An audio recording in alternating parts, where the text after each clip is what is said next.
जो नई पीढ़ी के बच्चे हैं अथवा जो पहली बार भागवत में आए हैं, उन्हें एक अचंभा बताना था हमें। अचंभा ये है कि भागवत में राधा का एक बार भी नाम नहीं है। श्रीमद् भागवत में राधा नाम का कोई उल्लेख ही नहीं है। तो जितने बार भी राधा का उल्लेख आया है उतने बार संकेत में आया है, प्रतीक में आया है, रहस्य के अंदर आया है, सीधे सीधे नहीं आया। जैसे कि हम अपने देह के प्राण नहीं देख पाते, हम सांसों को अनुभव तो करते हैं, देख नहीं सकते। पाचक रसों के बिना हमारा भोजन पचता नहीं, तो हम पाचक रस भी कहां देख पाते। हम मन कहां देख पाए अपना, हम बुद्धि कहां देख पाए। अपनी इंद्रियों में जो संवेदांग शक्ति है उसे भी हम कहां देख पाते। जो संवेदांग हैं वो भी हमें अनुभव नहीं आते। इसे जो देह है वही दिखाई देती है। अस्थि कभी कभी दिखाई दे सकती है, अस्थि माने हड्डियां, हमें तो चर्म ही दिखाई देता है। हम केवल नेत्र की पुतलियों की तो देख पाते हैं, पर जो उसके पीछे देख रहा है, हम स्थूल कान को ही तो देख पाते हैं, पर जो कान से सुन रहा है, ऐसे इंद्रियों के स्वामी मन को देख नहीं पाते। जो निर्णय करती ऐसी बुद्धि उसे देख नहीं पाते। हम अपनी चेतना से भी अपरिचित हैं। और हां, हम आत्मा को भी नहीं देख पाते। उसका कोई लक्षण नहीं, रूप नहीं, रंग नहीं, जाति नहीं, अलक्षणम, अग्राह्यम, अचिंत्यम, अपउपदेश्यम, उसका उपदेश भी नहीं किया जा सकता। उसे शब्द परिधि में बांधा नहीं जा सकता। वो मन बुद्धि और चित्त चेतना प्रकृति की परिधि से पृथक की सत्ता है। जो आत्मा है वो आत्मा शरीर मन बुद्धि से पृथक की सत्ता है। इसलिए एक बहुत ही अचंभित करने वाली बात सुनाएंगे हम आपको। राधा का नाम भागवत में नहीं है। राधा नाम कोई भागवत में नहीं, कहीं उल्लेख नहीं। फिर ये सब क्या है? ये राधा गोविंद क्या है? फिर ये राधा माधव क्या है? ये राधे श्याम क्या है? फिर हाँ, अन्य ग्रंथों में बहुत है और भागवत में है तो प्रतीकात्मक है, बिंब हैं, संकेत हैं, रहस्य हैं।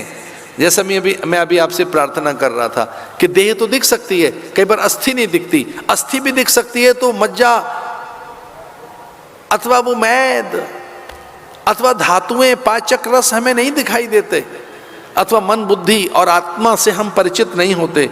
ठीक उसी प्रकार एक बार देवता जिद करने लगे और भगवान को घेर कर बैठ गए। ऐसा तब होता है जब माता पिता अत्यंत प्रसन्न हो। जब माता पिता अत्यंत प्रसन्न होते हैं तब उनकी संतानें उनसे अधिक प्राप्त कर लेती हैं, न केवल धन, अनुभव भी। प्राय तो ऐसा ही होता है, माता पिता अत्यंत प्रसन्न हैं तब संतानें जानती हैं कि धन कब लेना है इनसे। और प्राय धन नहीं, अनुभव भी, उनके आशीष भी, उनका अनुग्रह भी, उनकी सकल अनुकूलताएं भी। तो माता पिता अगर प्रसन्न मुद्रा में, उनके चित्त में कोई म्लानता नहीं है, संतानों के अनुशासन से अभिप्रेरित होकर वे प्राय संतानों को अपना सब कुछ सौंप देती हैं। ठीक उसी प्रकार एक बार भगवान अत्यंत प्रसन्न मुद्रा में जब दिखे तो ये बात महादेव को कही इंद्र ने, या वरुण कुबेर ने, सनकादिक और नारद ने कि हे महादेव, भगवान नारायण अत्यंत प्रसन्न हैं, इस समय आनंदातिरेक है और हमें एक प्रश्न करना था उनसे, आपकी उपस्थिति चाहिए। तो महादेव की उपस्थिति प्राप्त हो गई। चतुरानन को भी वो ऐसा लगा कि कोई कौतुक होने वाला है, तो ब्रह्मा भी वहां पधार गए और भगवान नारायण बड़े आनंद में थे। भगवान नारायण ने पूछा कि अनायासी ब्रह्मा का आगमन और महादेव की नैकट्यता, ये तो बहुत ही अच्छी बात है, तो कोई प्रयोजन है क्या? अरे देवगणों, आपके मन में कोई कामना है क्या? और तब सहसा इंद्र ने बहुत विनय के साथ, उनकी विनय ऐसी थी कि प्रदक्षिणा करने लगे, भगवान के पाद प्रक्षालन करने लगे, चरणों में शीश रख दिया इंद्र ने और कहा हाँ आज कुछ मांगेंगे नहीं, आज तो आपको कुरेदना चाहते हैं, आपके रहस्य को, आपके तत्व को, आपकी मूल सत्ता को, निजता को, आपकी व्यक्तिकता को, आपके सकल अस्तित्व में जो मूल माधुर्य है उसका परिचय लेना है हमने। हे देव, हे नारायण, आप में जो इतना माधुर्य है, अधरम मधुरम वदनम मधुरम मधुराधिपते रखिलम मधुरम, जो आप में इतना माधुर्य है, एक और चीज है, आप करुणा सागर हैं, आप करुणा मूर्ति हैं। भक्तों के आपको दोष नहीं दिखते। श्रीनाथ जी में रहकर आप आधी आंखें खोलकर बैठे, केवल गुण ही देखते। जगन्नाथ बनकर आप दूसरों के पाप नहीं देखते, अपना सर्वस्व सौंप देते। मुक्ति दाता है नारायण, आप में मोद, माधुर्य, मांगल्य, करुणा, प्रेम और अनन्य प्रीति भक्तों के लिए, हम उसके दर्शन करना चाहते हैं।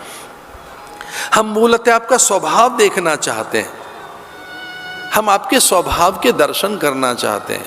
आप में कौन है वो, हम उस ईश के दर्शन करना चाहते हैं जिससे माधुर्य है, मुग्धता है, आपकी अनंतता को अनुभूत करना चाहते हैं। तो हे देव, हमें अपनी निज सत्ता के मूल तत्व के दर्शन करा दीजिए। और भगवान नारायण ने कहा अच्छा ऐसा, तो क्या आप सच में मेरी सत्ता और मेरे अस्तित्व, मेरी निजता और मेरी व्यक्तिकता और मेरे मूल मर्म जिसमें माधुर्य और करुणा निहित है उसे देखना चाहते हो, मेरे औदार्य को? तो लो दर्शन करो। और इस प्रकार से भगवान ने अट्टहास किया, खिलखिलाकर हंसने लगे, तो उनके संपूर्ण अंग प्रत्यंगों में से दिव्य प्रकाश प्रकट होने लगा। रोम रोम रोम में से प्रकाश, एक अद्भुत प्रकाश, उसमें उल्लास, आनंद, माधुर्य, लेकिन लज्जा, शील, संकोच भी, थोड़ी लज्जा, थोड़ा संकोच। और वो धीरे धीरे उनके अंगों में से एक माधुर्य प्रकाश प्रकट होने लगा और भगवान में से काया निकलकर बाहर आ गई, अत्यंत गोरी, सुंदर, विद्युत वर्णा।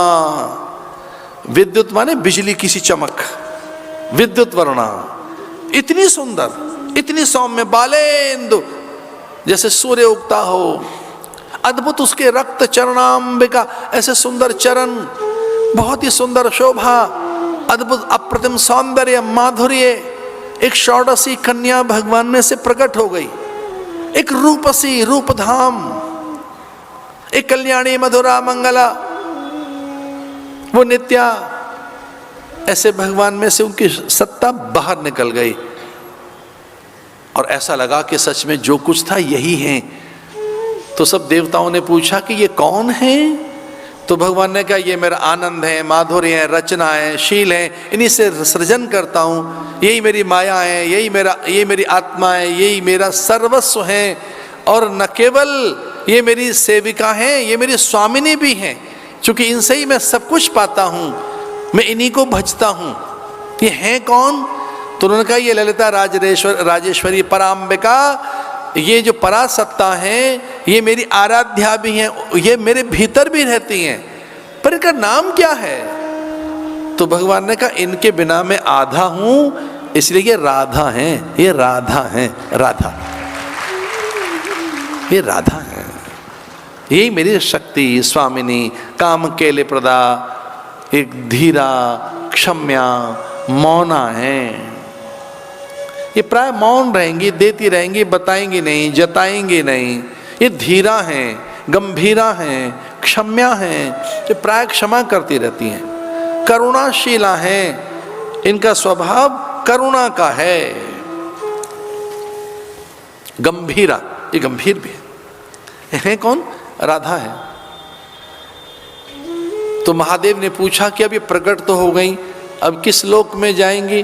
उन्होंने कहा ये है तो मूलतः त्रिपुरा ही, ये है तो मूलतः कल्याणी पराम्बिका जगदम्बिका ही, लेकिन अब चूंकि इनका प्राकट्य हो गया है तो ये द्वापर की लीलाओं में मेरा साथ दे देंगे।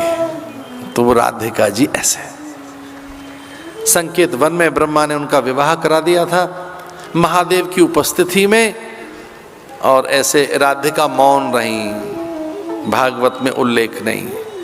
लेकिन राधिका शुकदेव की गुरु हैं, और जब एक दो बार भी उनके मुंह से राधिका शब्द निकलने को आकुल होता तो शुकदेव मुनि समाधि में चले जाते, कथा ठहर जाती। परीक्षित जल लेता कमंडलू से, गुरु के माथे पे छिड़कता और अपने गुरुदेव से कहता, हे मुनिवर, हे ऋषिवर, हे यतिवर, हे गुरुवर, आंखें खोलो ना, कथा सुनाओ ना। किनके ध्यान में चले गए?